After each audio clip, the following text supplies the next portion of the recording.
भारत ने संपूर्ण लॉकडाउन के 30 दिन देख लिए और अभी कम से कम 3 मई तक और लॉकडाउन बरकरार रखना है। लेकिन इसके साथ ही जो सबसे अहम सवाल घुमड़ने लगा है वो ये कि क्या लॉकडाउन 3 की भी जरूरत पड़ सकती है। क्या 3 मई के बाद लॉकडाउन बढ़ाना पड़ सकता है? इस सवाल का जवाब तलाशें उससे पहले लॉकडाउन के अब तक के नतीजों पर सरकार की राय जान लीजिए। आज लॉकडाउन के 1 महीने पूरे हुए। We been able to cut transmission, minimise spread and increase the doubling days. और सरकार ने कई सारे ऐसे कदम उठाए हैं जिसने ये सुनिश्चित किया है कि in these 30 days we remained more or less stable. प्रधानमंत्री नरेंद्र मोदी 27 अप्रैल को एक बार फिर सभी राज्यों के मुख्यमंत्रियों के साथ वीडियो कॉन्फ्रेंसिंग करने वाले हैं। लॉकडाउन से लेकर देश पर पड़ रहे आर्थिक असर के मुद्दे इस वीडियो कॉन्फ्रेंसिंग में उठ सकते हैं, लेकिन इसमें कांग्रेस के मुख्यमंत्रियों के तेवर क्या हो सकते हैं, ये कांग्रेस वर्किंग कमेटी की गुरुवार को हुई बैठक में पार्टी अध्यक्ष सोनिया गांधी ने साफ कर दिया। Since our last meeting 3 weeks ago, the pandemic has increased disturbingly, both in spread and in speed. The lockdown continues, and all sections of our society continue to face acute hardship and distress, particularly our kisans, our khet mazdoors, our migrants, labor, construction workers, and workers in the unorganized sector.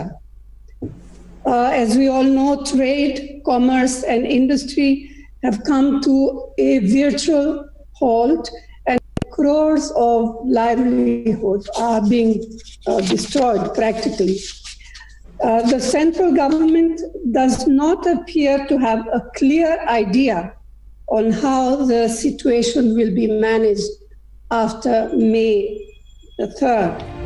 Congress working committee की बैठक में ये भी कहा गया कि lockdown 1 में ही 12 करोड़ नौकरियां चली गईं और अब सरकार को हर एक गरीब परिवार को 7,500 रुपयों की मदद करनी चाहिए।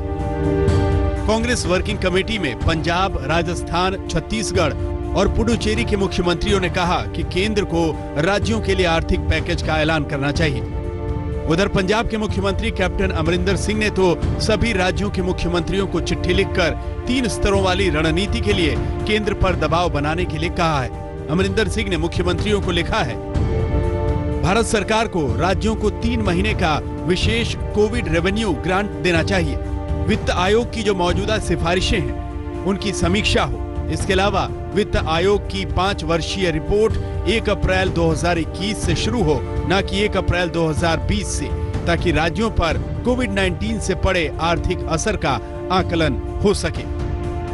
साफ है कि मोदी सरकार पर कांग्रेस अब पूरी तरह आक्रामक होने का मन बना चुकी है, लेकिन रणनीति बीजेपी की भी साफ है।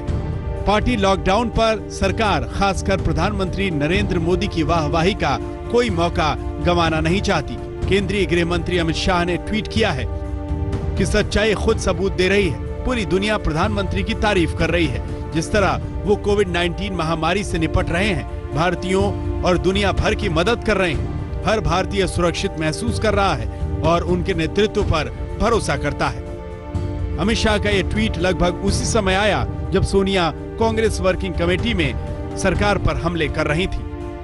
कांग्रेस समाज में जानबूझकर भेद तैयार कर रही है